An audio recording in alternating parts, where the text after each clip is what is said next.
Good morning. Good morning from sunny, or shall I say wintry Calgary, where the sun is just starting to peep its head out through the clouds. I hope everybody is doing good. Sika is fine. Oh, I thought I'll show you the sunrise in Calgary. Good morning, good morning. Good morning, Mazzy. How are you doing? I hope you're doing good. Hello, Blessing. How are you doing? I hope you're doing good. Calgary can be beautiful in the mornings. Still got a lot of snow, but we make do. Yeah, so good morning, good morning. I hope you're doing well. And in a few seconds, you can see my face. Yeah, so this is beautiful Calgary in the morning from Airdrie, a part of Calgary, or shall I say, just outside of Calgary. Beautiful sunrise. We still have snow on the deck, but hey, we make do. Yeah, beautiful Calgary. So that's what it looks like in the morning. So, awesome people. I think I've given you enough of a view. Now I am going to turn the camera so we can talk. Good morning. I hope you're doing well. I'm doing good, Dawn. How are you? Yeah. So I'm on holiday. I'm on holiday today in Holiday Place. I hope you guys are doing fantastic. Last night I watched a video or a movie with a friend of mine, and we had some very interesting conversations, and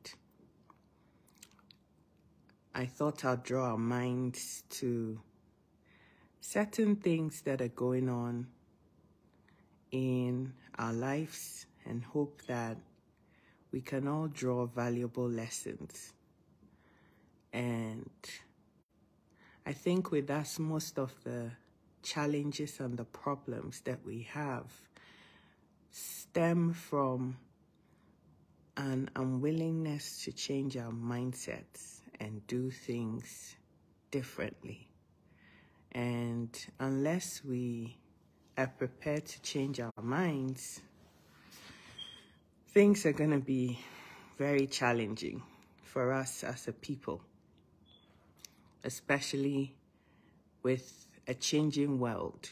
You can't be fixated on doing things the way you're always used to doing them, and unwilling to think about how things are going in life and wanting to make the necessary changes where it is called for. And in this movie, we're talking about modern day marriages and the marriages that our great-grandfathers and our parents had. It's not the same marriages that we would have, but there's so many of us who are marking our marriages and relationships on the basis of what you saw your parents do. You know, I hear a lot of men and women say, yeah, when my father was married to my mother, he didn't do this. Why are you doing that? Or when my mom was in a marriage, this happened and I'm not going to be the same.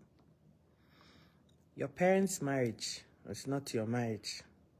Your grandfather's marriage is not your marriage. The era in which your parents and great-grandparents were married is not the same era that we're in today. and the demands of life, the things that were expected, and not the same things that are expected in 2023 marriages. If you understand that, you are many steps ahead of the game, and you're starting off with a different mindset and a different set of expectations that would yield better, easier results. Hello, Sister Vivian. Hello, Madam T. I can see Auntie Annie. I can see Imelda. I can see, oh, Sister Marcia, how are you? I didn't see you there. I hope everybody is doing good. Happy Saturday. So in this movie, there are two couples that are all struggling with coping and coming to terms with everyday living. In one of the homes, the couple had a son. The bride or the wife still wanted to have a career, go to school, go to work, and realize her dreams. But her husband thought that because she had a child, she had to put her life on hold. He wasn't prepared to sacrifice anything, but he felt that it was down to her to quit her job, sit at home, and raise their son. In the other marriage, they didn't have no children, but the bride was still stuck in singleness, even though she was married, and she still felt that nothing about her life had to change because she was married. She still wanted to dress the same, she still wanted to party the same, and she still wanted to do everything that she did when she was single the same. Now, the issue is that when she was single and doing all these things, the same man that was having a problem with the way she was carrying on was the same person who found that attractive, thought that she was her body looked so fantastic and wanted to be with her at that time.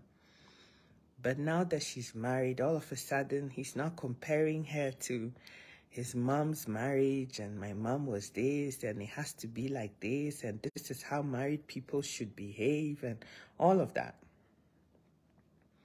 Now, my takeaway from all of this is that marriages are all about two people who have been raised in two completely different homes coming together and wanting to share a life.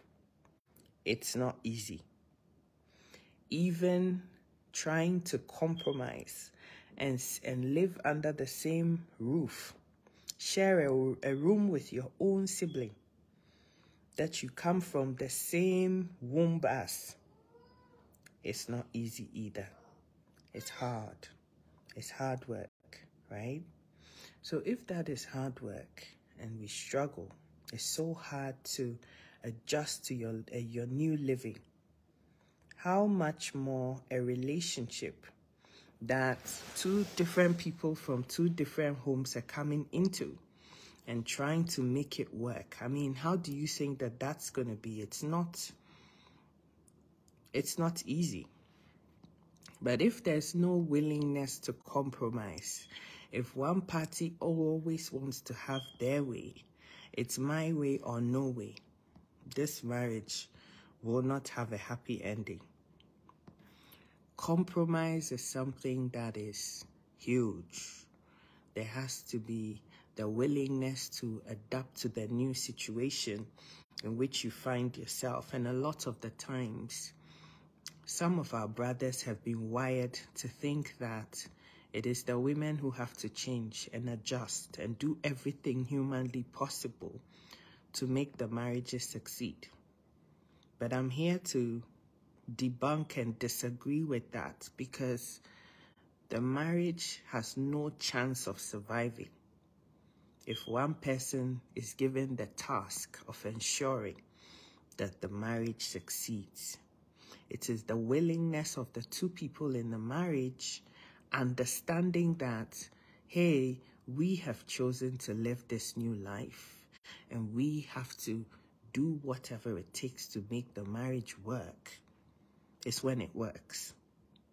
If you always want to have your way or no way all the time, it doesn't happen.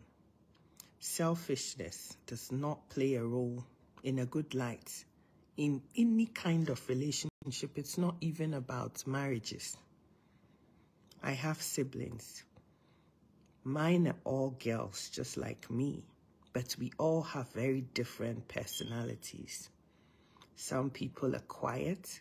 Some people are more talkative, like me.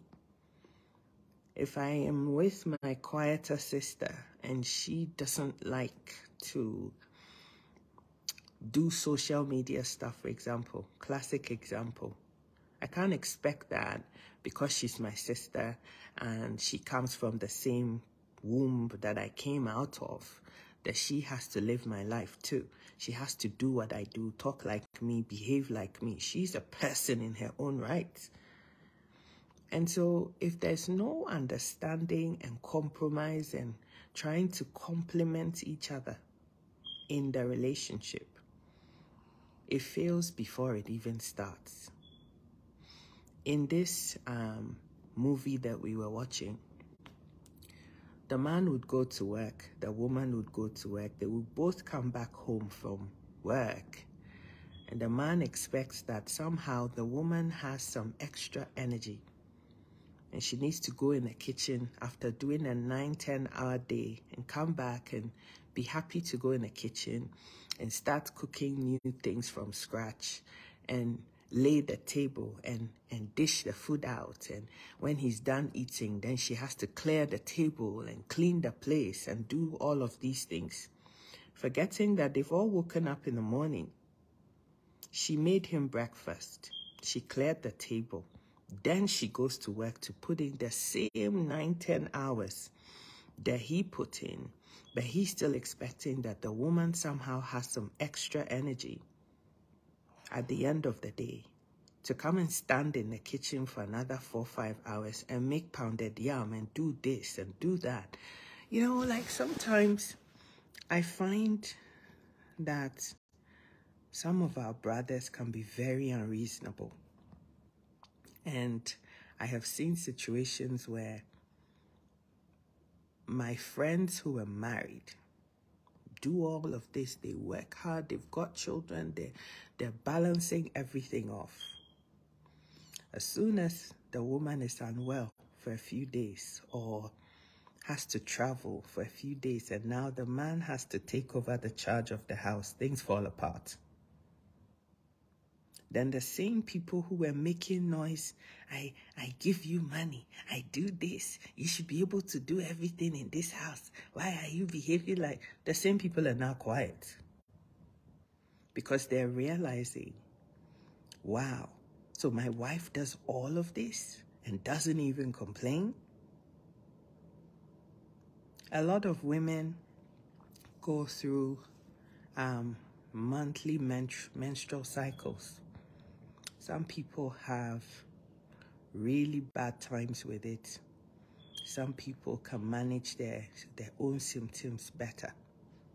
Men don't factor none of these things in. That there's certain times in the calendar month, your own body does not want to play ball with you and do the things that you want it to do because you're in that time. Ovulation for 2 or 3 days for some women is like hell on earth. Hey, hello, my brother Kwame. I haven't seen you in a long time. Ife Enyua, I hope I said your name right. I love your name. Wow. Venice, how are you doing? I missed you there. Ariola, welcome. Timmy, welcome. Sister Vivian, welcome. You know, it's hard work. Women wake up in the morning. Sometimes things are not really good. They're not feeling great. But we don't complain. We just get on with it a lot of the time. Some people have to be taken into hospital. I've had friends like that who, every month they have to be taken into hospital because the pain is unbearable.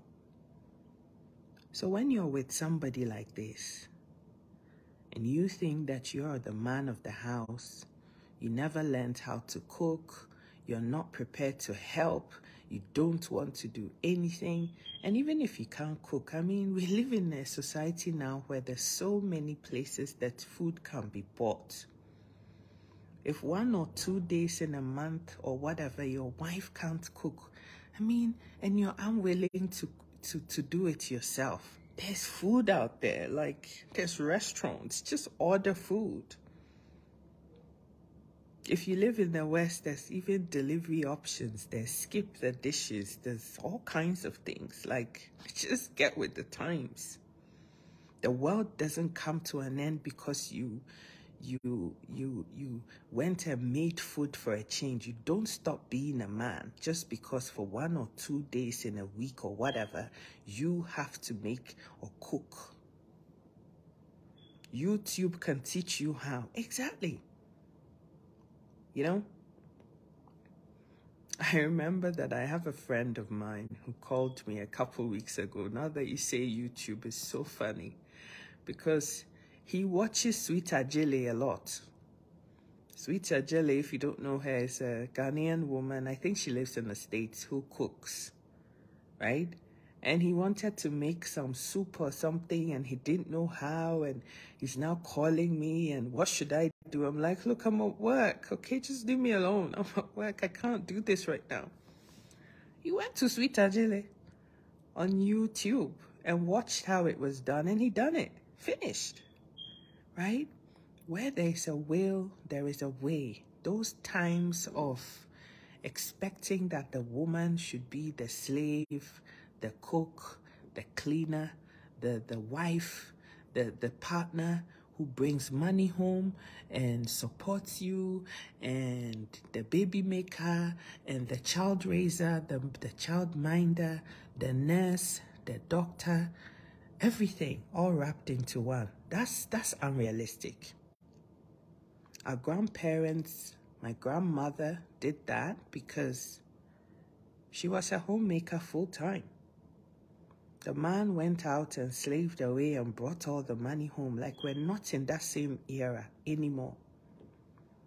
And then the same men who made homemakers of these women, who sometimes had, businesses of their own prior to getting married, these same men would then come home and say, look at you.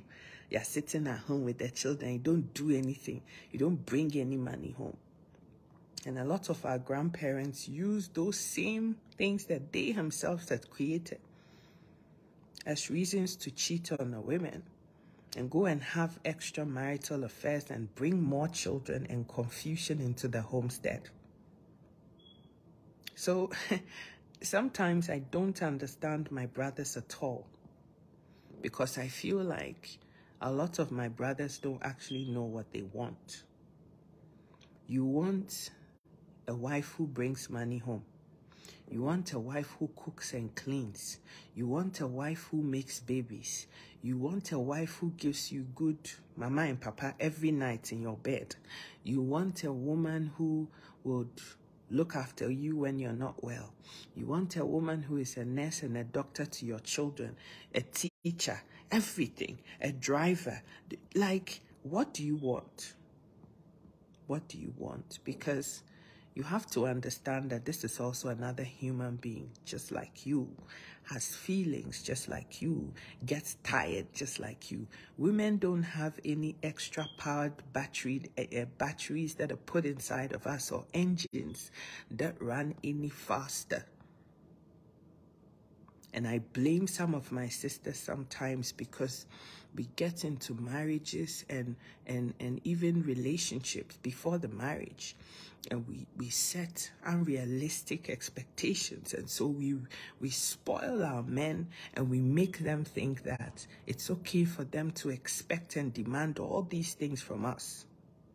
You're dating a boyfriend, you wake up in the morning from your house, you haven't even washed your own clothes.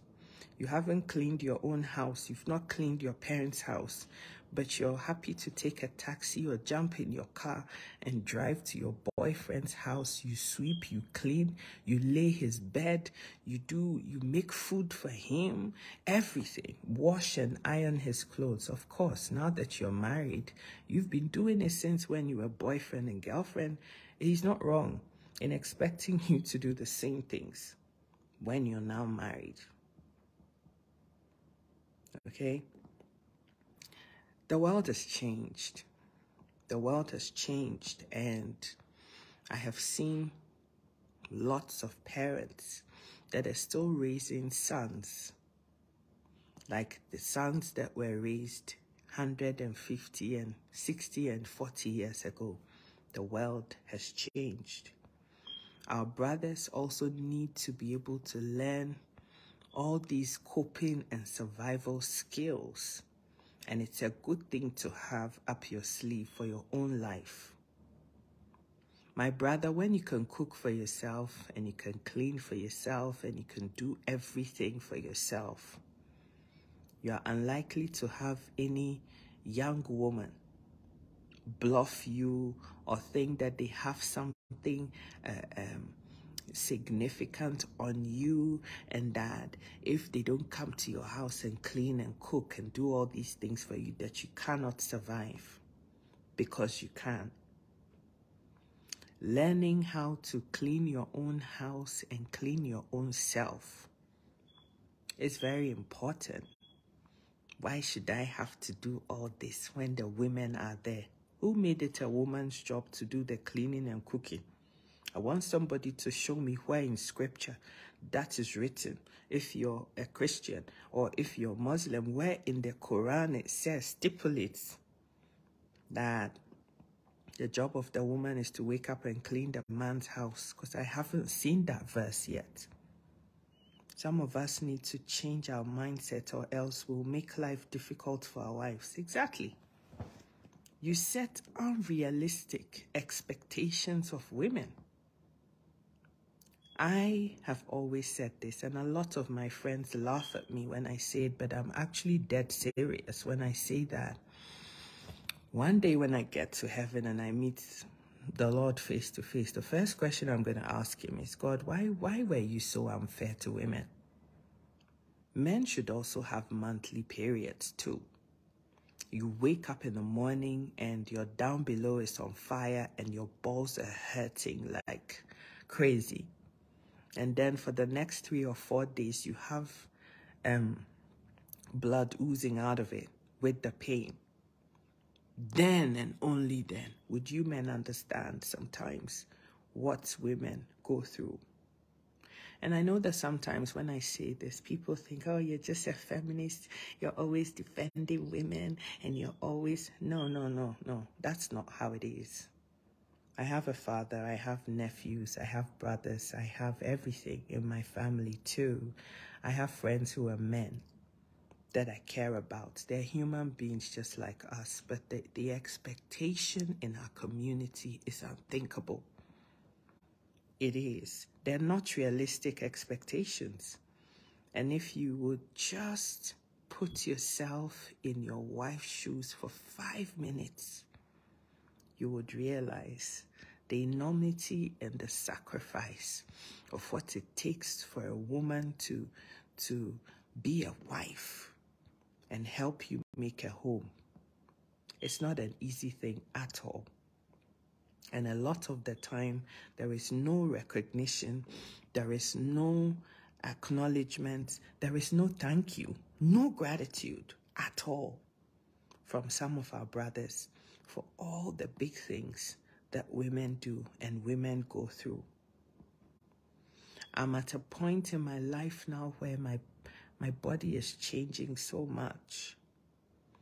After you hit the ages of 40, if the man that you're with does not give you peace, you deteriorate so fast.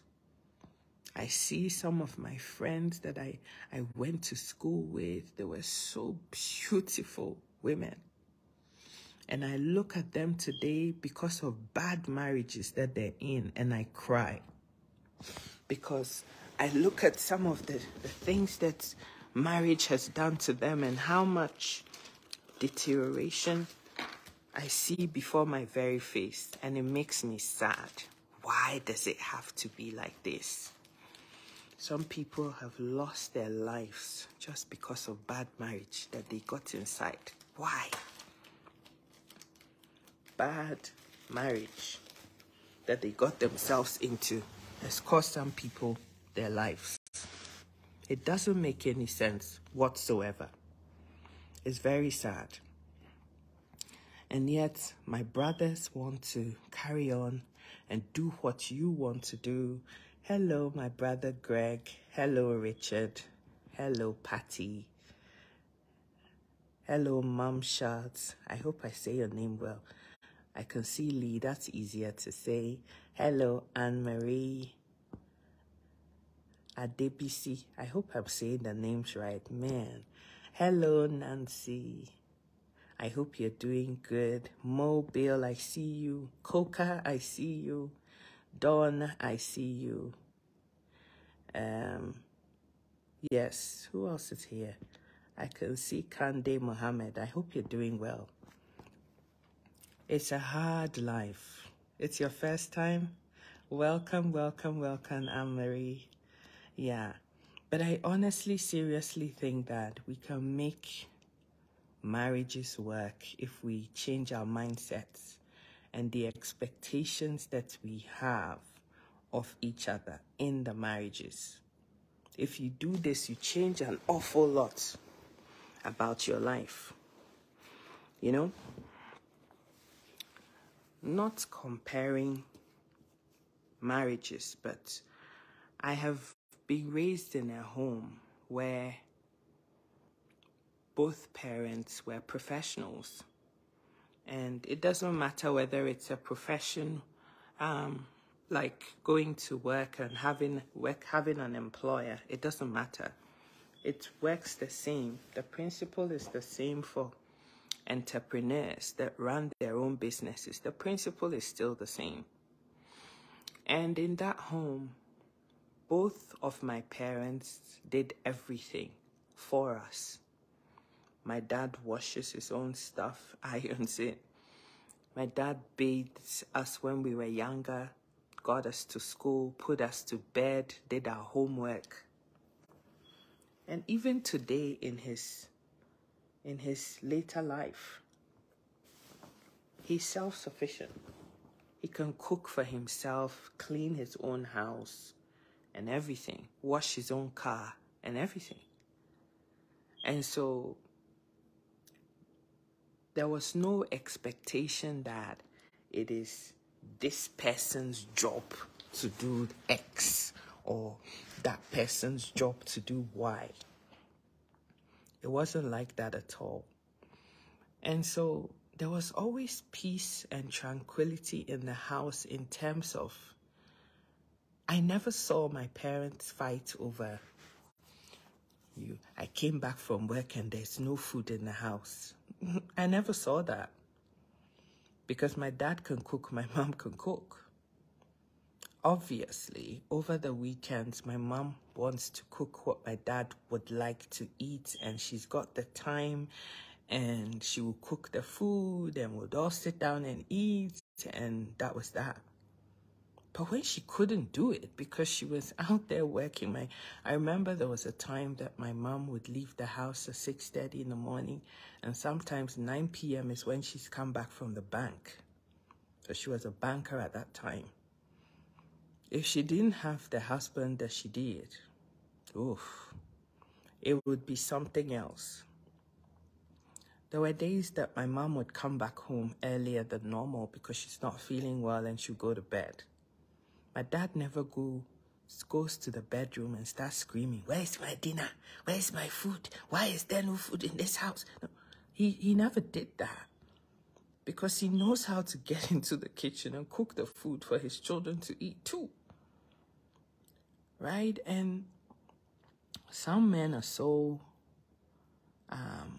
unreasonable that even when the wives can't do it and they bring helps in places where People can afford to have that. If you live in the West, you have to be very rich to have helps that live with you or stay home, nannies and cooks and all of that. Have to be extremely rich for that to happen. But back home in Africa, where people are, middle income earners and can afford those kinds of services, your wife wants to bring somebody to come and help with keeping the homestead, and the men are upset. Some of them even go as far as having extramarital relationships with house helps that have been brought into your own home. Most embarrassing and absolutely disgusting, right? But some men did do that and then go around and say, it's because my wife does not cook for me, and this is the house help that does everything. She cooks my food. That's no excuse to sleep with your house help because she cooks your food. That means that in your whole marriage that you're in, you don't even understand why you're in the marriage. And the whole premise of being in the marriage is that any woman who can cook and clean for you, you're happy to go take her knickers off and have your way with her just because she puts food on your table. That is a very lame and sickening way of thinking. That as a man that is standing on your own 2 feet and commanding respect left, right, and center, as if respect is like a badge that you own, cannot even fend for your own self. Because if you come back home and there's no food for whatever reason, you should be able. If you can't cook the food yourself, you can go buy the food. Like, food is, I can be here right now. I'm hungry, I want breakfast. And by the click of 4 or 5 buttons on my phone, in the next 10, 15 minutes, there'll be breakfast at my door. Like, the world is changed so much that life is much easier. I refuse to enter into a relationship with an overgrown boy who lacks control. Men need to know how to treat a woman. It's so appalling. It is so appalling. And every day I have men in my inbox telling me how I'm always bashing men and I need to have a good thing to say about men, and I have to advise the women too. It is not only the men. My darling, if you as the head of the home start leading in the right way, guess what? Everything around you would follow your leadership and everything will be in its proper place. I don't and I will not live with any man who would disrespect the chastity and the sanctity of marriage and treat me like a piece of rug that he picked out from the middle of nowhere. And you're only able to come to this place of realization when you have the ability to stand on your own 2 feet. And now I'm going to go to the women and come back to the men again here in saying that we women, it's about time that we start understanding and accepting the fact that it's no man's job to come fix your life either. So those of us my sisters who are sitting out there and expecting that when your parents had you and they didn't put you through school, they didn't help you set up your business, they didn't give you any good values and coping skills to survive on the surface of this planet by yourself, that it is any brother's job to come and fix your life either, because that's not how it works. It does not work like that. It is no man's job to pick a woman who had parents and the parents didn't do their best for their child, and now you are going to pick somebody's daughter and turn that daughter into a project that you are going to fix or accomplish. It doesn't work like that. Neither is it any sister's job to go pick a brother who is struggling and doesn't know his left from right, and you are now going to pick him up and fix him up and clean him up, because once he's done, you're done doing the cleaning and the dirt and the smack is off his face. Guess what happens? A lot of the times they don't have the appetite and the taste for you anymore. They move on to the next person because now they're clean. They can see clearly, and now they're not interested in you anymore. And now people are crying foul. It is not your job to fix somebody else's life. Do not pick up projects on the way. Oh, you know, he's such a handsome looking man. It's just unfortunate that his life didn't quite turn out right. If only he had the opportunities in life, things would not have happened to him. And you know, I'm a Christian and I have to help him. Okay, you can do your Christian duty of helping him if you so wish. But if you're helping him with the expectation that when you're done helping him, that you can make him your husband, my sister, you are playing a very risky game. And 9 times out of 10, you lose. It is not about ingratitude. It is just that it is not your job to fix nobody's life. Plain and simple.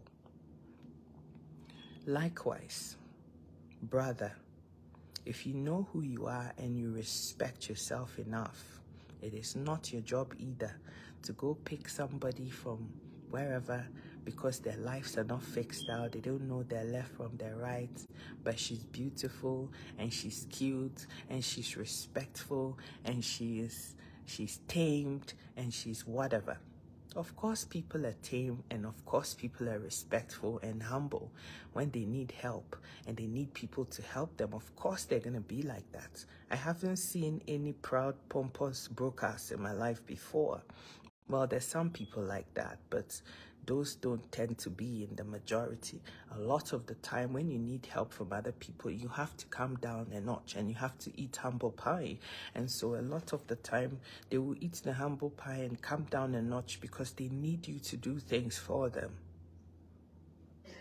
Snake under grass, of course, they have to creep in and be nice and treat you right so that your mind is now completely unwired and you do crazy things and dish out monies that you don't even have to help bring a man to your standard. If it's school, he hasn't gone, he can't express himself in English, and that is a thing for you. You put him through school, you will clean him up, you will work all the hours God sent to fix him or her. Because this thing swings both ways. Some men have also helped women out, set them up in businesses or help them get through school, get them so that they're able to get jobs. And once they've ridden on your back to get to that next level of destiny, they don't want nothing to do with you anymore. That is where you hear things like, you are not my class, you're not my taste, I don't like you. Now they start finding all the faults. You have a pot belly. When you do mama and papa, I don't enjoy anything, I don't like you, your boobs are sagging, your head is like that and this and that, and you disrespect me and you treat me. It was never your job in the first place.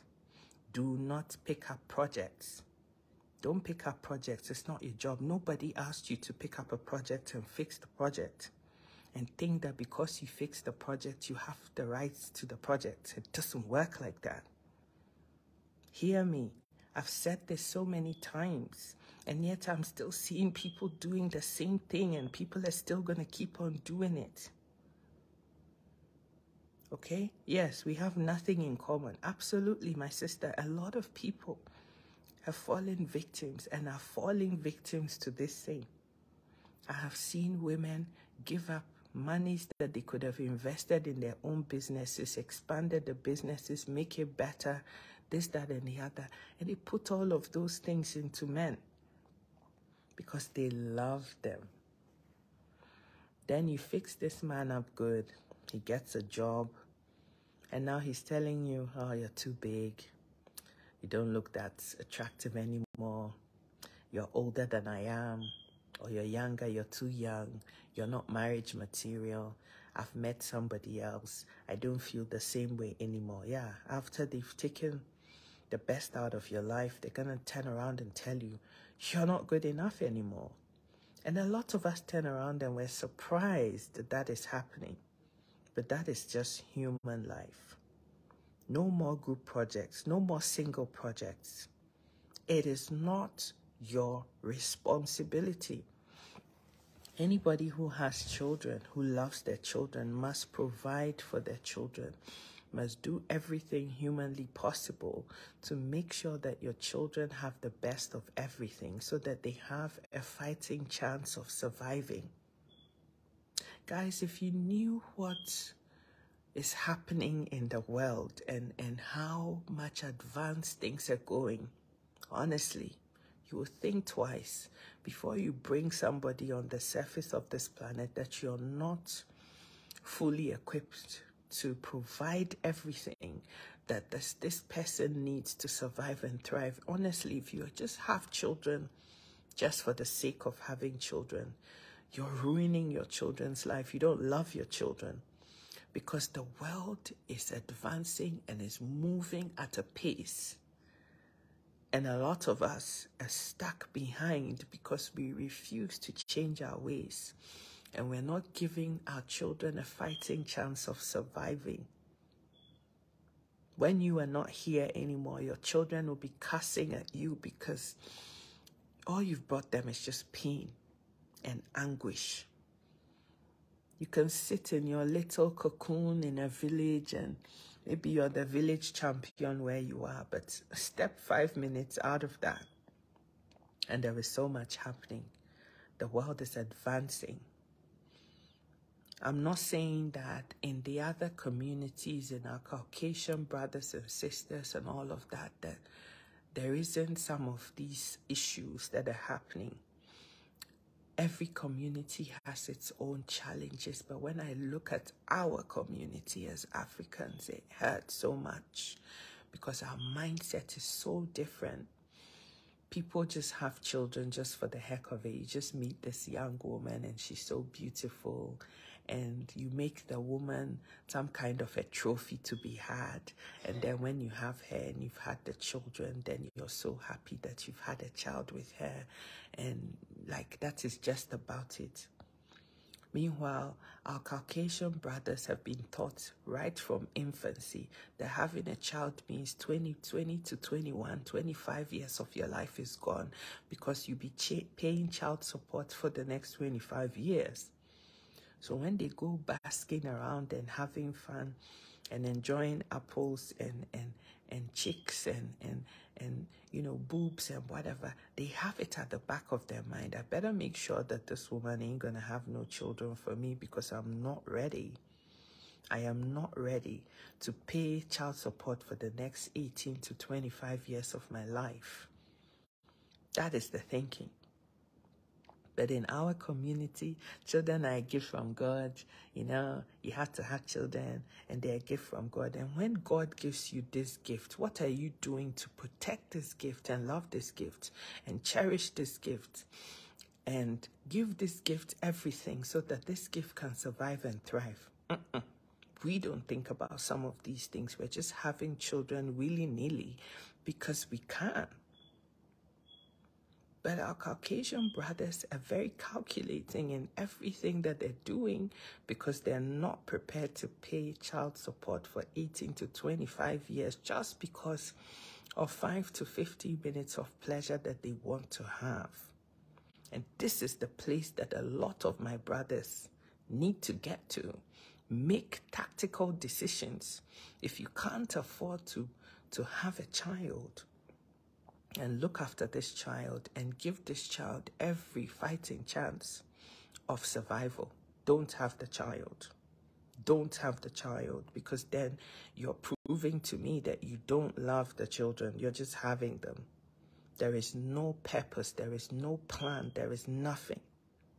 Do you know how much it costs to raise one child and give that child a good foundation, good education, good everything, and set this child up and give this child a fighting chance of survival? Do you actually know what it costs? Or are you just having children because, you know, you can have them? Those days of just popping out kids as if you're popping paracetamol or chloroquine or whatever, those days are long gone. Hello, Sister Omekwa, I see you. Antoinette, I see you. Mr. Collins, I see you. Mary, Lorinda, I see you. Anne-Marie was here. Emelda, I see you. My brother Eric is in the house. Esther, I see you. Yamate, I see you. Olori, I see you. Oh, welcome everybody. Dufie, I see you. Carmine, I see you. Lilibet, I see you. I love you so much. But seriously speaking, we really need to think strategically about the things that we do. The things that we do, we need to think strategically about before we make some of these decisions.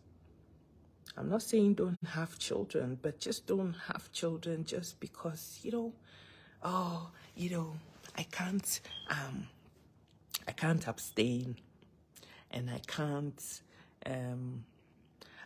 abstain and I can't use no protection. So I met this girl and she was just so beautiful. And, I had to have her and now she's pregnant for me. And you're proud of yourself saying this? Like seriously, you're proud of yourself saying this when this child is going to be born into a place of confusion by a father whose whole premise of having him was because he met the mom of the child and she was so beautiful and she had to have him. Like, that's the whole reason why I'm here. It doesn't make any sense. Are you prepared to sit and be a father and actually care about your child enough to give them a future and some kind of a fighting chance of surviving? We say these things and we talk about them and we laugh about them, but they're not funny. They are not funny. We don't live in an era anymore where you just go and just pop out kids willy-nilly without any intentions. Now I switch back to my sisters again.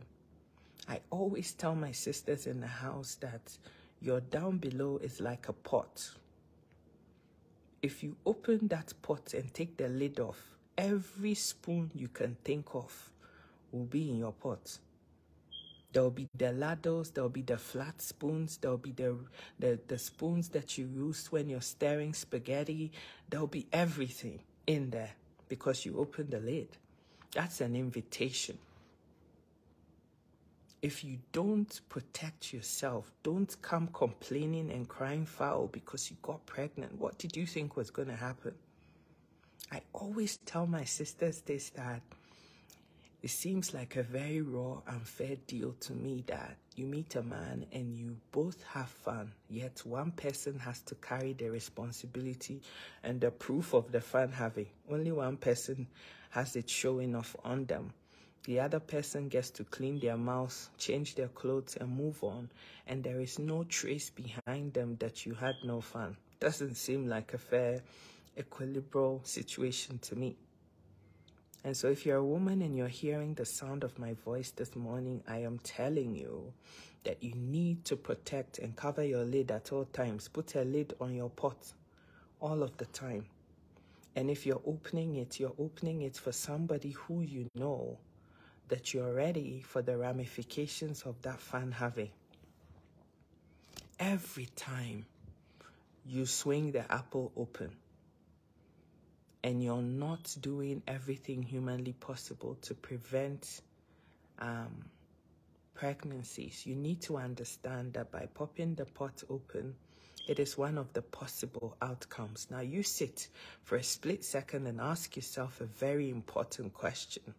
If this person is going to be the seed that I'm going to be carrying, am I ready to carry the seed?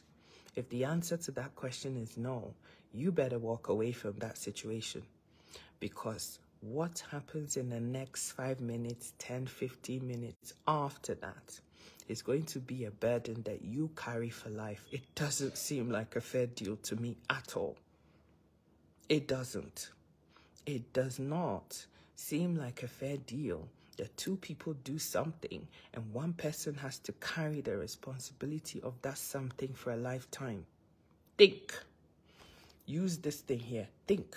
Think about it. Don't go after how handsome he is. Oh, he's tall. When he follows me out, everybody is going to say, wow, look at this dead, gorgeous man that I got. I'm able to capture the man, and I can have him, and yes, I guarantee you, 9 times out of 10, as soon as you come back a month later, it looks like I missed my period. What are you trying to say? I think I'm pregnant. Oh, you're pregnant. So you were so stupid that this one thing that we did, and now you're coming to tell me you're pregnant. What do you mean? Can't you know how to look after yourself? How can you allow yourself to get pregnant? That is what they say to you. But before all of that, the same person was telling you how beautiful you are. If you love me, you will let me have you. I promise to always be there for you. I will never leave your side. You're the most amazing woman I've ever seen in my whole life. You are so beautiful. Oh my God, your face is like the morning sunshine. The very same person. My sisters, I have never in my lifetime met any man who tells you otherwise when all they want to do is to see your knickers. Of course, they've got to tell you what's going to make you show them the knickers now. They're not going to say, oh, I'm just here to have fun and I'm going to be gone. No. It does not work like that. Of course, they have to sugarcoat you and make you feel like they're always going to be there for you. They're never going to leave your side. You're the best thing that happened to them. And he's saying the same thing to 10 other women out there too. Because don't you ever think that you're the only one that he wants to have. If you're thinking like that, I'm sorry, my sister, but you're silly.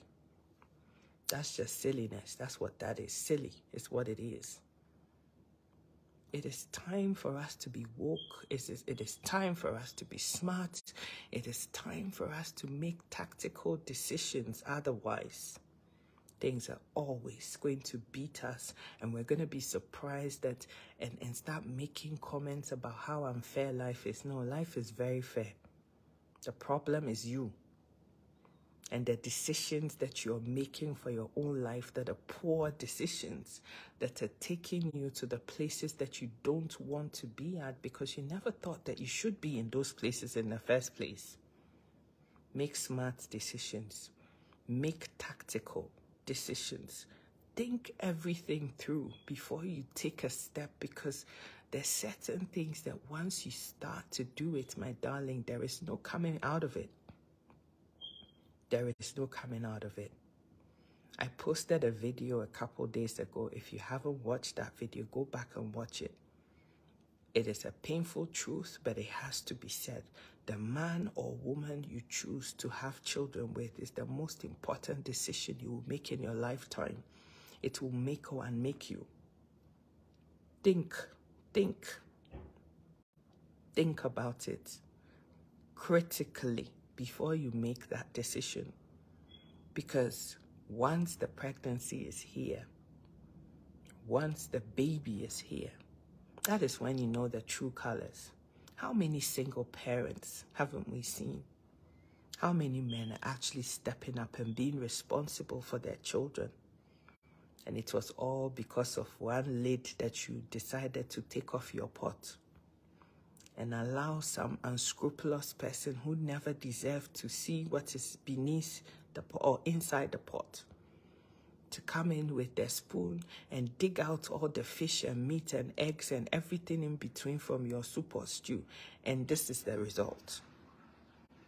Think strategically before you act. Don't just follow how your body is feeling for 5 minutes of the day and use those things in making decisions that are life transformational. The decision to have children has to be carefully planned. And, you know, because I always teach management, your worst case scenario as a woman is to think, if I have this child now, am I in a place that I can look after this child by myself? If for whatever reason this man is not by my side anymore, people die. It's a fact of life. We're all going to die somehow. We don't get to get into this phase of our lives and stay alive. We die at some point. It's the fact of life. Once you're born, there's a day that you'll be born and a day that you're going. So it's the in-between that matters. So this person that I'm choosing, if I carry this to term, if for whatever reason he's not here anymore, can I cope? Can I look after my child by myself? If you're not in that place that you can honestly say yet, you're not ready to have no children, don't have no children. Do the children a favor. Even if you don't love yourself, think about that person hard enough, and don't have no children that you're not ready to have, my love. Don't do it, because the ramifications are so tragic. I saw a video the other day. Somebody has had a child, and in this same planet where children are learning how to operate and build robots with coding and all the science and everything that is happening around us. In this same planet, there's also a child that has been wrapped up in a piece of a black polythene bag and dumped in a latrine because they never wanted to have the children and they had them. This same planet, all of that is happening on this very same planet. It's like an imbalanced situation. And it's sad that the people who can't afford children are the ones that have them the most. How many children does Bill Gates have? How many children does Mark Zuckerberg have? How many children do the Clintons have? How many children does Obama have? How many children? Like, the people who can afford to put diamond spoons in their children's mouth from the day they come out till the day they pass, are having 1 and 2 children. Some even choose not to have no children. And the people who can't even afford to put a decent, balanced meal on the table are having 12 children. Like, there is something wrong with the mindset right there. It does not make any sense. And all of these 12 children, what life do you think they are going to have? Vagabonds, thieves, armed robbers, you know, like the unfit, the misfits in society. We're just pumping and churning more of those. And with every generation, people are more wicked than before. People are prepared to cut off people's heads and do all kinds of craziness. In this same planet, where other people are building spaceships and thinking about how we can move from Earth and maybe there's life in Mars, and some people are building this thing so that when they're tired, they can go to Elon Musk and his friends can go and spend time and hang out in Mars. And when they've had enough of this dirty planet Earth, they can just go there and chill out and have fun and come back. And in this very same planet, where other people are making decisions and exploring other planets, people are popping out children like, you know, you're just changing your knickers on this same planet. It seems like a very unbalanced equation. I'm not here preaching don't have children. That's not what I'm saying. I'm saying that if you want to have children because you're ready to have them and you're going to be wholly responsible for these children. Otherwise, you don't love your children at all. Now, the things that I want to say to my brothers is that some of you have ideal situations or ideal minds and perceptions about what marriage is in your mind. And when these perceptions are not, or expectations are not playing out in your reality, a lot of you struggle. we're dealing with the ramifications of it. Hello, Life Nuggets, Pansy, Gloria, Mina, Kenny, Mami Oda, Kenny Wilfred. Oh, my sister Annie is here. Think about it, right? Now, my brothers have all these preconceived expectations of what my marriage should look like, and a lot of the time it doesn't look like that, and then now you're so upset that it's not what you thought it should be. A home would only be a home when a man steps up, because you're the head of the home, and lead by example. I am sick and I am tired of seeing men demanding respect and submission as if you're throwing your toys out of a pram. Respect is earned. Submission comes when the man of the house is leading by example, is loving his wife, treating his wife with dignity and respect. Submission doesn't even have to be a matter for discussion, let alone demanding.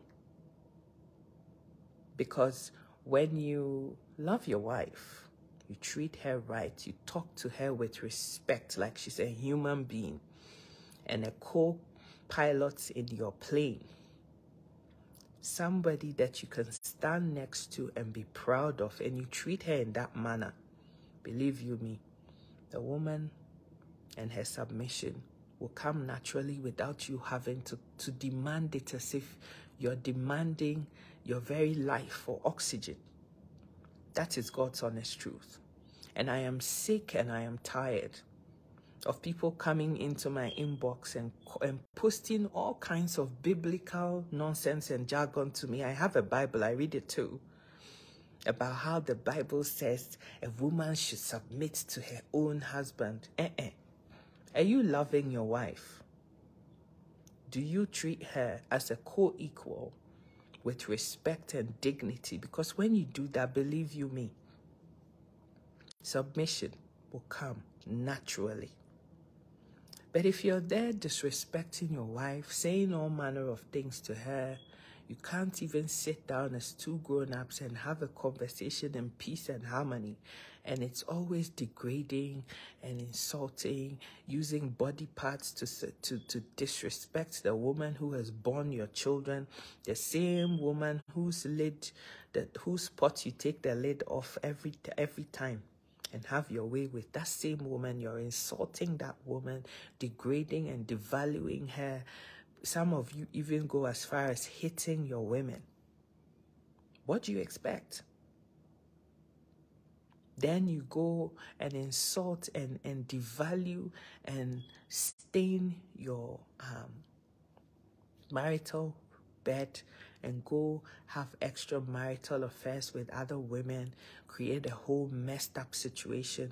And when you're so frustrated and stressed out, then you come and take this frustration out on your wife. And then you sit around and talk about how women need to submit and she doesn't respect me. Do you respect yourself? And do you respect her? Do you?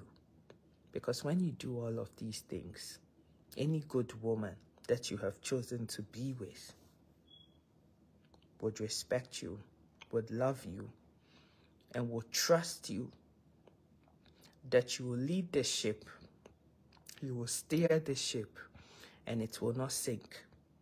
A lot of the times, and I say this to women also because we create the problems, we create the issues, and then turn around and cry foul.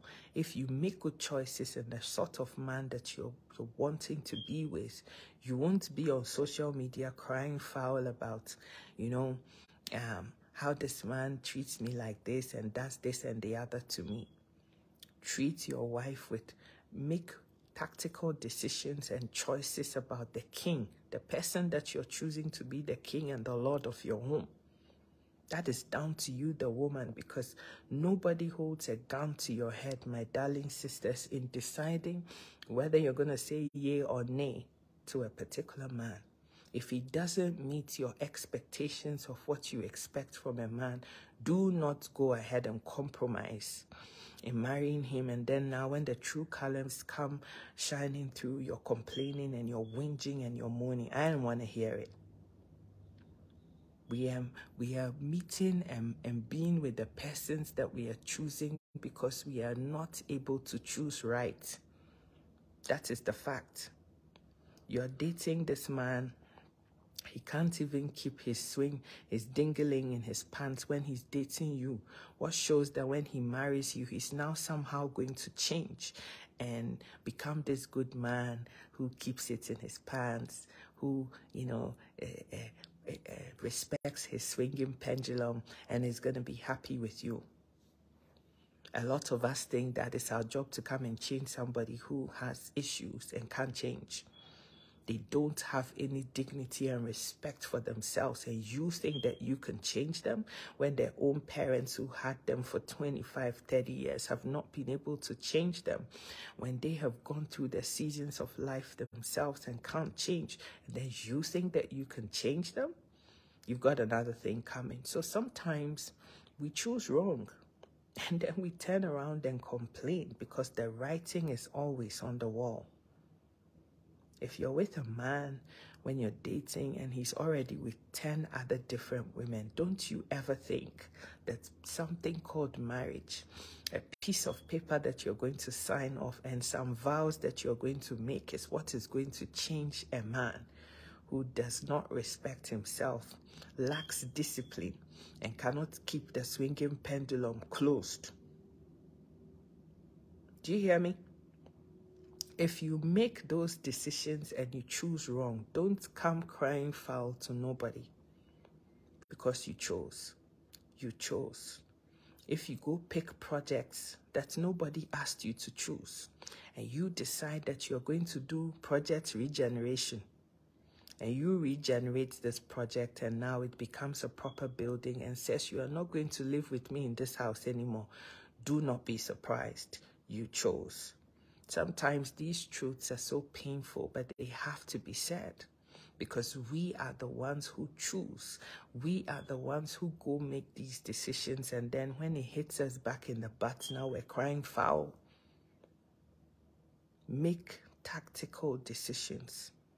Be very observant when somebody comes approaching you and wants to be with you. Watch out for the telltale signs. An indisciplined person lacks wisdom. Exactly. Think about, look, we women go into relationships and it's all about the butterfly feeling. How he makes me feel.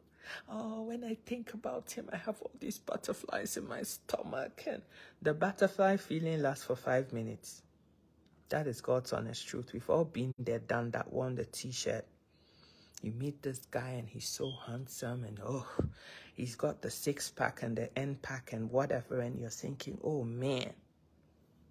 See that very man 5 years down the line with a protruding belly, like 6-month pregnancy, and you're like, what in the world was I thinking? And so if you base your decision on what you saw, the six-pack and how he feels and whatever, the arm of flesh will fail you. You have to look beyond that. What is this person's inner beliefs about certain things? Does he believe that it is a job of a man to look after his home and be with his wife alone and raise children and have a family? Or is this a man who is a Casanova who thinks that, I should be able to have whatever apple I want to have because I'm the man of the house and I can do whatever I want? Don't think that you can tame anybody, you can change anybody, you can make anybody do anything. My darling, it doesn't work like that. You meet somebody you're dating and then this man can't even control his temper. When you're out there, when somebody offends him, he's ready to take his shirt off and be in a fight. And you are still dating him. You are going to become the punching bag one day when he's now caged you and you're in his house and he calls the shots. But you still chose to date him because you thought, oh, I'll change him. I'll pray for him. Yeah, he can change. I'll pray for him. When I pray for him, he'll change. Really? Really? His own mom and dad could not change him. You think that you can change him? You have another thing coming. Sister Patience, God bless you. Sister Bridget, God bless you. Kelmy, God bless you. Like, we need to think outside of the box. Sister Laura, God bless you. A fool acts, thinks, and behaves like a fool. His patterns are always the same. They never change. They would never change. If there's any change, the change is for the worse, not for the better. Sister Diane, God bless you. Sister Marcia, God bless you for being here. Welcome, welcome, welcome. Sister Erica, God bless you. They don't change. A leopard never changes its spots. It is what it is. What you're seeing is what it is. Don't be fooled. Don't be deceived. Don't let anybody convince you that it's anything other than what it is, because it is what it is. If somebody truly wants to change and has changed, you will see the change. But don't come make it your job to fix anybody. It is not your job. You are not the savior of the world. Stop trying to play God and Jesus and everybody else in between there. Don't try to be a pastor. Don't try to be an evangelist. You are none of these things. This is a big time, lifetime decision that you're making that can make or unmake you. The person that you choose to yoke with is the biggest decision you will make in your lifetime. Get that decision wrong and you will spend your lifetime paying the price for it. When I say some of these things, some people will come and say to you, you don't know what it's all about. You don't know what you're saying. You don't know this. You don't know that. And then you go into it yourself and you find, oh man, this girl was right all along. Choose wisely. Choose wisely. If you make decisions just based on looks, looks change. 20 years ago, there was not a single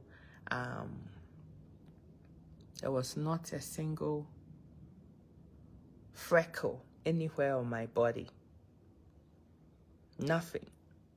Nice, young, beautiful girl. Still beautiful in my 40s, but I've changed.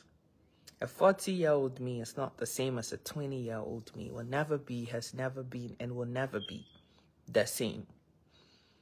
So if you go based on looks, how she looks, oh my God, he's got this six-pack, he's so tall, oh, he is amazing, he is dark-skinned, or he is light-skinned, or whatever it is you like. And you go solely based on those things with no substance. Does this guy have a job? Can he even look after his own self? How is it going to be when I'm with him? What is his spending like? Does he just buy things frivolously? Is he into all his male friends and every day is boys and this, that, and the other? Is this person who can actually think? Is this somebody that I can be with? Hold conversations that are thought-provoking with? Would he respect me? How does he treat the women in his life? What is he like with his mom? What is he like with his sisters, with his cousins? What is this man really like? We just go based on what you see. How lovely he looks when he wears a three-piece suit. How he's got dimples. And when he smiles, it makes your heart melt like, I don't know, shea butter. Silly. Silly, because those things, they don't go anywhere.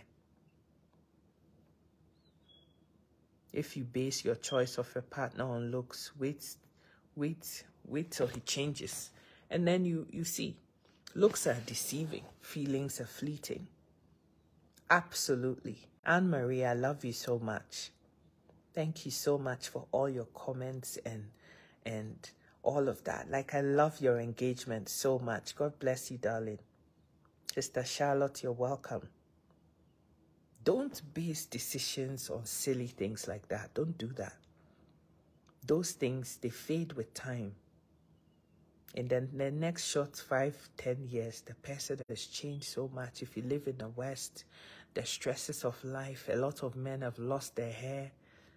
They're completely bald. Now the same man that had, 4 or 5 inches of hair on their head and they could do every style unthinkable. They have beards, goatee beard, whatever beard it is that you like. They can't even have no hair on their face anymore. It's all gone. The stresses of life. When you're all going through the midlife crisis, your body is changing, your feelings are changing. Sometimes the same man that you loved so much that you thought, oh, that same man, in 5 minutes out of a day, you feel like you're strangling that same person. Go and ask married people and they'll tell you, I love him so much, but some days I just feel like strangling him. Very typical comment that a lot of people make.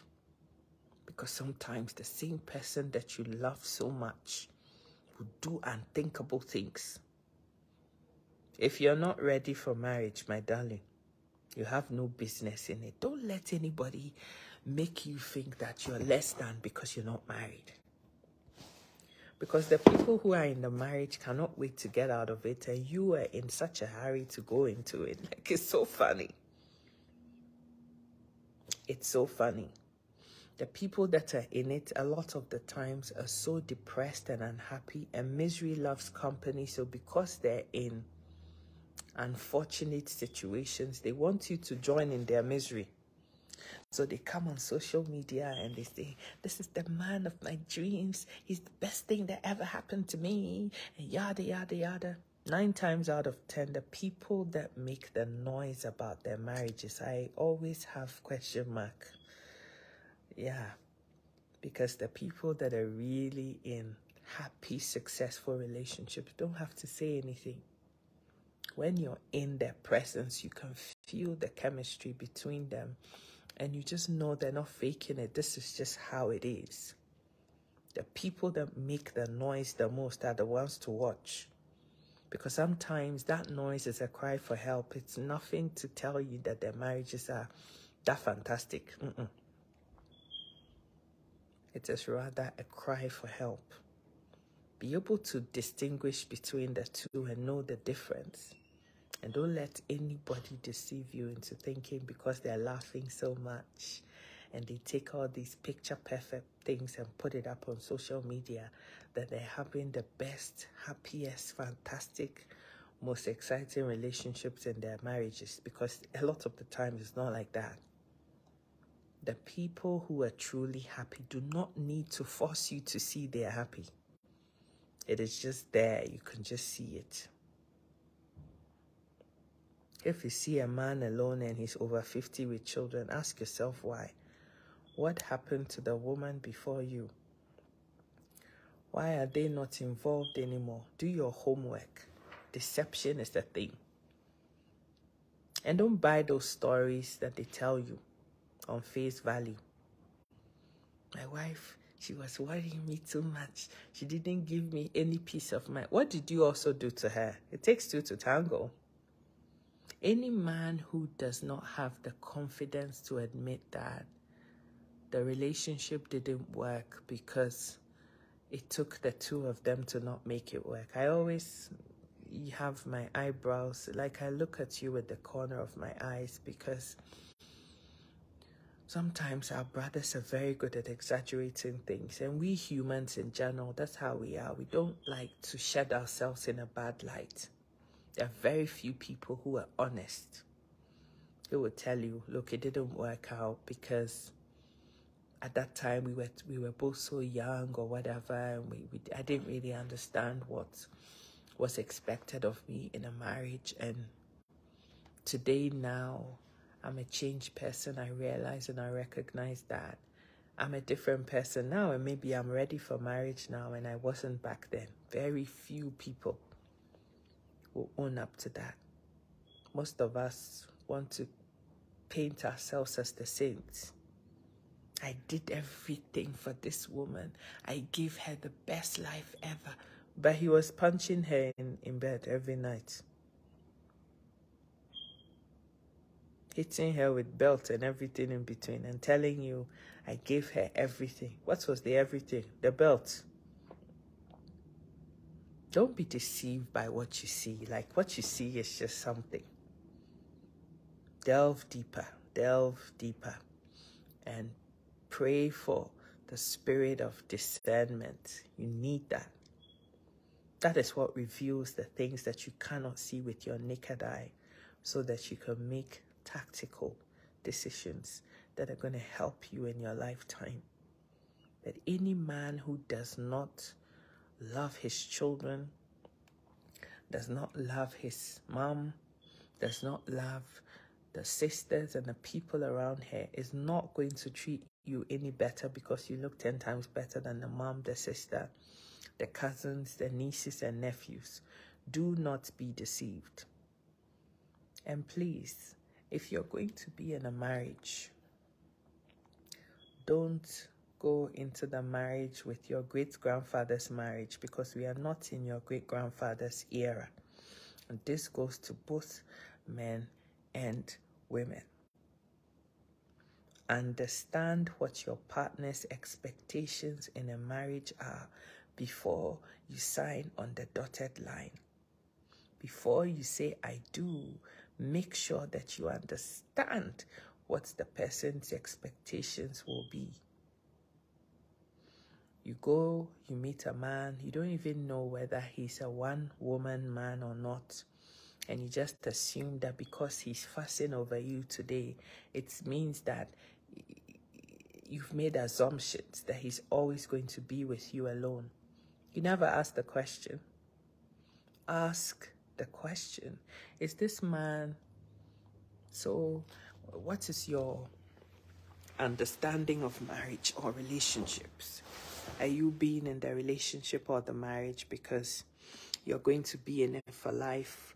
Or are you in the marriage and relationship, and then at some point you're going to want to be with somebody else? Like, understand this thing full well before you go committing and being excited about, oh, he's so nice, you know, he's always with me, he doesn't go anywhere else, I'm the only person in his life. Yeah, you're the only person in his life for 5 minutes, because at this time you're the prey that he's looking to capture. Maybe in 5 short minutes he's going to want another one, and he's going to move on from you to the next person too. And there was somebody before you as well. Don't be deceived by the things that you're seeing, thinking that it is something that it is not. Because you always get disappointed when things are not the way that you are seeing them to be. Modern day marriages will never be the same as the marriages that our grandfathers had. That is just facts, and that is plain and simple. If we can understand some of these things and accept it as gospel, the world would be such a better, happier, and easier place for all of us. An unsatisfied soul is like a drum without a bottom. Absolutely. Brothers, understand that the world has changed, and the roles of women of old can never be compared to the roles of women in 2023. And so, if you're wanting your wife to go out there, work, bring money home, and all of that there have to be compromises somewhere. You can't expect a woman to bring her own share of the money. In fact, some women actually earn more than their husbands in today's day and age. And I'm not saying because you earn more than him that somehow that makes you better off than he is. But what I'm saying is that, so that money is significant to your homestead. And so the man needs to acknowledge that and make adjustments in the sorts of expectations that you have. And it's not about the money, but it's bigger than that. If somebody has to work 12-hour days, 4 or 5 days a week to earn £50,000 dollars more than you do, if they're spending 12 hours of their day working, they need to sleep at least 6 to 8 hours of that day. That's already 20 hours between working and sleeping. There's just 4 hours left to eat, look after the children, drop them off at school. The equation is not balanced. So there have to be concessions somewhere. In today's married, having children situation, it's a hand-on affair, and that's the only way it works. If the man wants to say, I am the man of the house, I don't want to touch the children except to play with them, there's not going to be no marriage. Somebody has to do pick up, somebody has to do drop off, or somebody has to do pick up and drop off, and then be the one that is watching over the children at night because the other person has to go work the night shift. There's so many people who, from Monday to Friday, they do the exchange between the parents by the roadside because it's time for the woman to go to work. The man is now driving back in traffic, so the wife has to leave the house a bit earlier, go do the exchange. The man will swap and take the kids and bring them back home, and she continues to get to work. It is happening. Once a man is above 40 with 2 divorces, no matter what they tell you, don't believe it. Some men and women are evil sent from hell. Humans are very wicked. Never take their words for anything. Even when their friends tell you anything, never believe it. Most often, people are friends for a reason because they are all the same. Birds of the same feathers flock together. Show me your friend and I'll show you your character. Any man who doesn't have good friends, you can just tell by the mindset, by the ways they talk, the way they disrespect women. Some people find it funny. I don't. And it says a lot about the way that people are going to be. You see, we women always have this preconceived idea that God brought us here as problem solvers to fix people. But He never gave you that title of problem solver. You're not wanting to start your marriage with the role of a problem solver because the marriage itself is not an easy thing. And the people who are in it will tell you that it's not an easy thing. And so if you're starting the marriage off with being a problem solver, when you already are going to be facing the problems in your relationships, because it's not going to be a plain sailing thing for the next 50, 60 years of your life. You're just going to be there and everything is going to work out. It doesn't work like that, honey. It just doesn't. Because we humans are so complex. I can't even sit and say that I fully know my sisters that I grew up in the same home with. I love them to bits. They're my siblings. We came from the same mom and dad, but we're just very different. And we're constantly changing as well. That is another thing that we don't recognize, that as human beings, we evolve and we change. What you want or what you liked 5 minutes ago wouldn't be the same thing you liked 5 years ago. Seeker of 10 years ago is not the same person. I've changed. My priorities are different. My mindset has changed. The way I view life has changed based on my experiences at this time. And so a 20-year-old watching me today will probably not understand half of the things that I'm saying.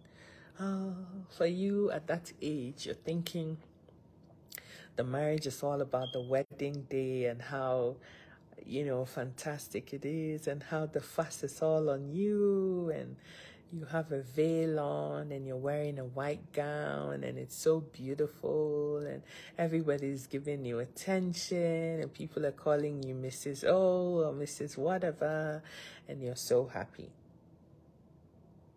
right? And then after the fantasy thing, I've seen a lot of people, and I'm just going to laugh about this, but I've seen a lot of people make years of preparation and planning about how the first night of their marriage after the wedding is going to be. And afterwards, at least I've spoken to 5 different women who either would come back and report that they were so tired that nothing even happened on that first night, or when it did, it was nothing like they had anticipated that it will be, and it's hilarious. I talk to real people, right? People who are not pretenders and just say it as it is. I love people like that. Own your truth and be who you are. And we have a good laugh about it because it was nothing like they had anticipated that it was going to be. You read all these novels and they tell you how the first night is going to be amazing and it's going to be, and for a lot of people it is anything but that. Anything but that. Some people are so disappointed. It's like, and this is what I wasted all this money going to Victoria's Secret and buying all this lingerie and it was nothing, like nothing even happened. It is just life. So if you're making decisions based on frivolous things like that, you already see how you're so disappointed in the marriage because it didn't end up being anything like what you had planned it to be. And it's very sad that I see women, even in their 30s and 40s, we're still thinking with this mindset. There's so much more.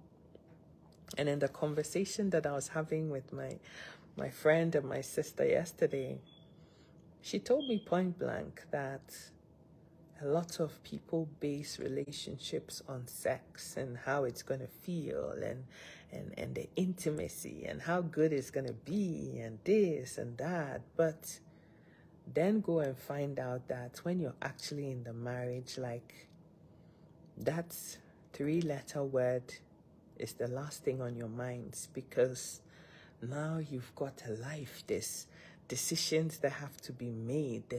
And this is real life. There are bills that have to be paid. There's the mortgage or the rents. There's the children's upkeep. There is your aging parents that you have to support. There is your own health and your feelings and your emotions and your work and trying to build a career or your business or whatever.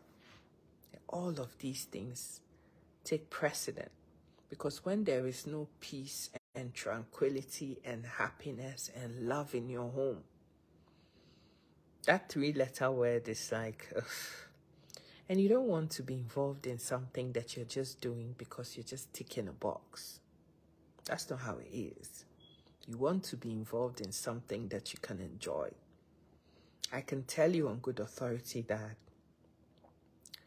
swinging pendulums and apples feel a lot better when there's money. And it can be your absolute nightmare when there's no money. Swinging pendulums and apples feel so much better in a 5-star hotel with Egyptian cotton sheets and you lay on it and it's like your skin is melting on the bed.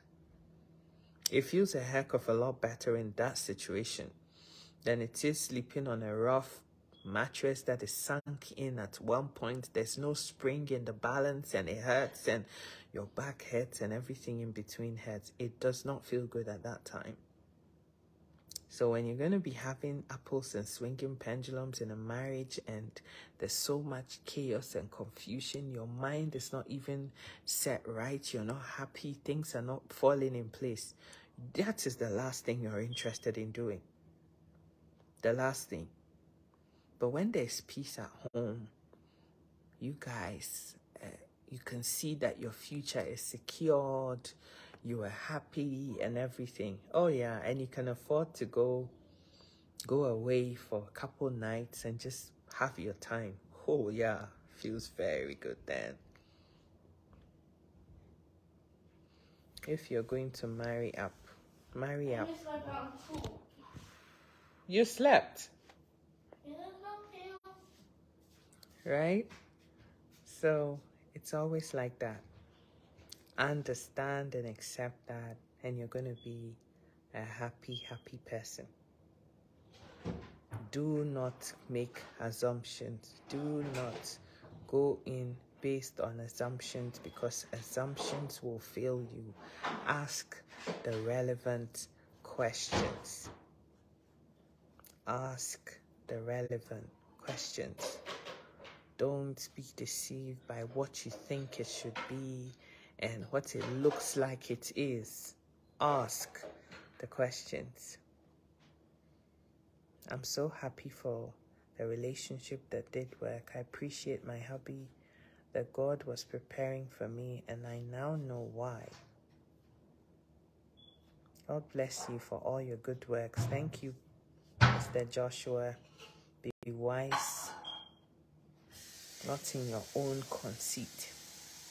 Don't just make decisions based on how your body is telling you that things might potentially be, because that's not how it is. Don't do that. Make decisions based on the facts that you're presented with, and make plans based on conversations, honest, frank, and open conversations that you've had with this person. Take your time to study the person. Do you know why you're helping a lot of people? For example, someone like me. Thanks very much, sister, and may the Almighty God bless you. Oh, thank you so much, darling. You're welcome. You're very welcome. I can only speak the truth based on my own experiences, based on the things that I see happen all around me. Very vigilant person. And I thank God for the people that God has blessed my life with, that are very honest, say it as it is, and there's no pretense. All this fake it till you make it thing is so stressful. Just be you. You know who you are. You know what you can take. You know what you can cope with. Don't let anybody make you feel that you're less than because you're not married yet. Trust me. It is better for you to be in a happy marriage for 5 minutes and have all the blessings that come in it than be in some miserable, rundown thing for 50 years of endurance. Marriage is meant to be enjoyed, not endured. Enjoyment doesn't mean it's a, pack of gold and it's always going to be fun and exciting, but at least start with something that is workable. Not with something that is broken down on its legs even before it started. Sister Florence, God bless you. Marriage is not about the wedding day. It's a heck of a lot more than that. In fact, the wedding day is just like, welcome everybody, but that's it. So if you're looking into the lens of marriage from your wedding day, short-sightedness. Somebody got married, paid $100,000 to get married, theme wedding, however many bridesmaids and page boys and best men and this, that, and the other, and it has to be in this setting, and they have theme things for people. There's the gifts and the souvenirs and everything. 3-4 short years later, that person has moved back in with the parents and they're living different lives. Like, that's a waste of money. But a lot of us want to get married so that we can have one on the other person. This sister thought that nobody will make an honorable person of me. And so today I'm happy that I found somebody and I'm going to prove to her that it's like this. It's nothing to do with proving. Nothing to do with proving a point to nobody. Are you happy? And that's what it boils down to. And if you make wrong choices and you're not with somebody that can make you happy, it can be a very miserable experience. Marriage was not meant for humans to do whatever they want. It's a literal example of the love of Christ for his church. With both parties wanting to do what Christ did to show the love for the church. Not the man thinking that it's the woman. Once the woman submits, then it means that everything is going to be well. That's not how it is. That's not how it works. So think about these things in your decision making. Think about these things in your decision making. I love you so much. I'm going to leave this here. Marriages can still work out in the 21st century, in 2023. It depends on the mindset that both my brothers and sisters approach it with. If you're coming from a place of feeling for the other person and putting yourself in the other person's shoes, if you're coming from a place of compromising, not always wanting to have your way, my way or the highway, I am the one, it has to be what I want and not what the other person says it should be, it stands a chance. But if you're going based on I am more important and what I say is what it has to be, and I am the man of the house and you have to listen to me all the time. Yeah. Of course, it's a good institution. It depends on who you go into the institution with. Nobody is saying marriage is evil. We're just saying make tactical decisions, my brother Joshua. Make informed decisions. Don't go based on feelings. That's all we're saying. Of course, marriage is beautiful. If it wasn't a good thing, it wouldn't be here. But the reason why we make it look like an horrible experience is because we don't choose right. So make the right choice. Go with the right attitude, and it can be heaven on earth. Yeah. But you have both got to make it like that. It's nobody's job single-handedly to make it work. It takes the two of you actively seeking that it works out for that to happen. And that's all we're saying.